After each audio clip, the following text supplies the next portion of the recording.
Hello বন্ধুরা, welcome to only sports Beau. তো এই ভিডিওতে ক্রিকেট আপডেটস আইপিএল নিয়ে কথা বলবো। আইপিএলে কলকাতা নাইট রাইডার্সকে নিয়ে আপডেট বেরিয়েছে। তো অবশেষে কলকাতা নাইট রাইডার্স মুস্তাফিজুর রহমানের রিপ্লেসমেন্ট নিয়ে চলে এসেছে, যেখানে অফিসিয়াল অ্যানাউন্সমেন্টও চলে এসেছে মুস্তাফিজুর রহমানের রিপ্লেসমেন্ট প্লেয়ার কে হতে চলেছে।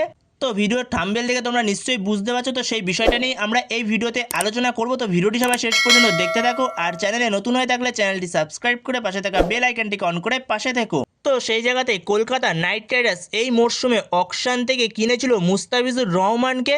তো সেই মুস্তাফিজুর রহমানকে কলকাতাকে ছেড়ে দিতে হয় পরবর্তী সময় কিছু সমস্যার কারণে, যেখানে বিসিসিআই থেকেও জানানো হয় মুস্তাফিজুর রহমানকে ছেড়ে দেওয়ার কথা।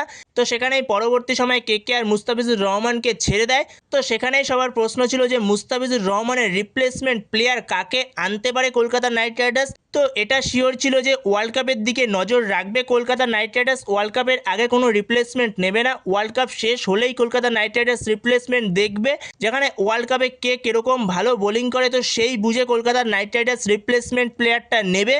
তো ওয়ার্ল্ড কাপের পরে যেই নামটা নিয়ে খুবই আলোচনা হচ্ছিল কলকাতা নাইট রাইডার্সের সঙ্গে, জিম্বাবুয়ের ফাস্ট বোলার ব্লেসিং মুজারবানি।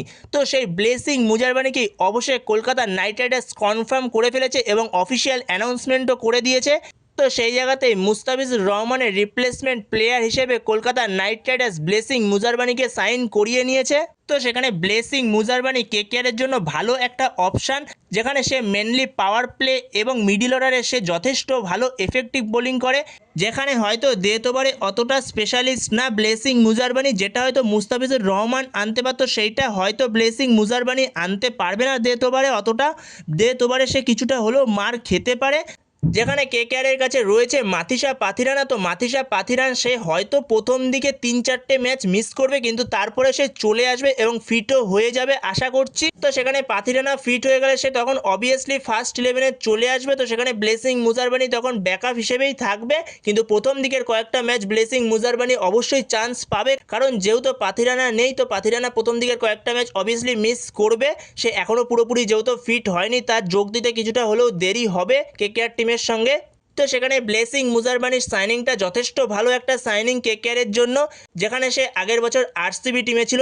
এছাড়াও সে এই ওয়ার্ল্ড কাপে দারুণ বোলিং করেছে। সে হয়তো ইন্ডিয়ান কন্ডিশনে এসে অতটা ভালো খেলতে পারেনি সুপার 8-এর ম্যাচগুলো, কিন্তু সে শ্রীলঙ্কাতে যে কটা ম্যাচ খেলেছে দুরন্ত খেলেছিল।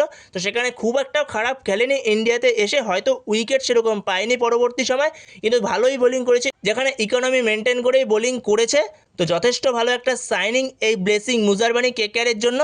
তো বন্ধুরা, তোমাদের কাছে কীরকম লাগলো এই সাইনিংটা অবশ্যই কমেন্ট বক্সে জানিও। তো এই ভিডিওতে এই পর্যন্তই। তো এই ভিডিওতে এই আপডেটটা নিয়ে আলোচনা করার ছিল। তো ভিডিওটি ভালো লাগলে অবশ্যই লাইক শেয়ার সাবস্ক্রাইব করতে ভুলো না। তো নেক্সট ভিডিওতে দেখা হচ্ছে, ততক্ষণের জন্য বাই বাই।